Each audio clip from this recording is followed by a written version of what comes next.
Sana magbigay silang mama at papa ng pira sa akin para makatulong ng pang-allowance at pangbayad ng aking pag-aaral.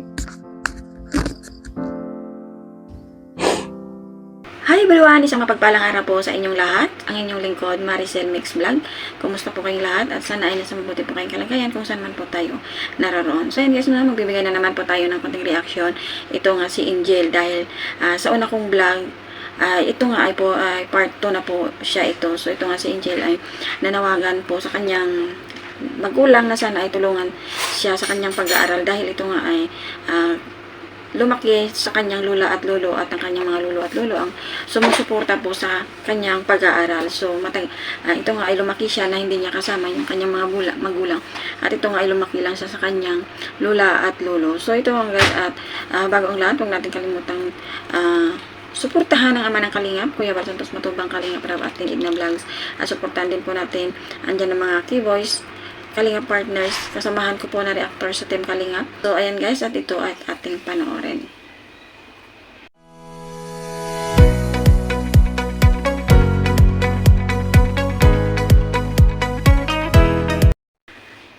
So, ayan yung mga Kalingap, no? At ito nga ay sa kanyang panawagan sa kanyang mga magulang na ito nga ay tulungan sa kanyang pag-aaral at pangangailangan.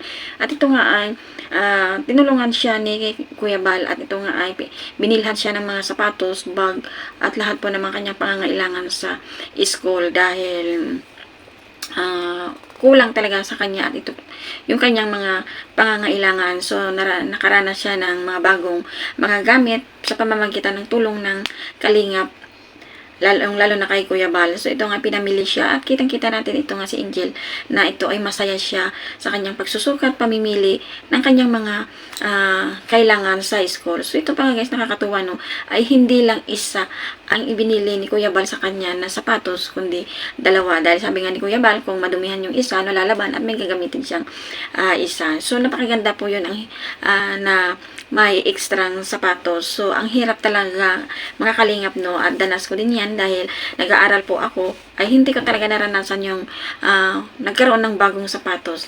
Nagsasapatos ako yan noon. Bali, minana ko yun sa pinsan ko, shout out sa pinsan ko, no. Minana ko lang sa pinsan ko yung mga uniform ko at mga sapatos. So, ginagawa ko pa yan minsan na mga Kalingap, no, ay linalagay ko lang sa bag ko yung sapatos at dahilan ko sa principal ko o sa advisor ko na masakit yung paa ko. Ipacheck ko lang yung sapatos ko sa loob ng bag ko at para maging okay lang. Pero yung po, sa katotohanan, yung sapatos ko ay maliit. So, ayun guys, no, at ito nga ay ramdam ko, mas ka nakakita ko ng mga batang ganito, ramdam ko at bumabalik talaga yung mga alaala ko, mga nakaraan ko nung ako ay nag-aaral ng high school. So, awa ng Diyos, sa gustuhin ko man makapagtapos ng college ay sa walang kakayanan at hindi ko rin natapos. So, pasalamat din ako sa mga tiya ko.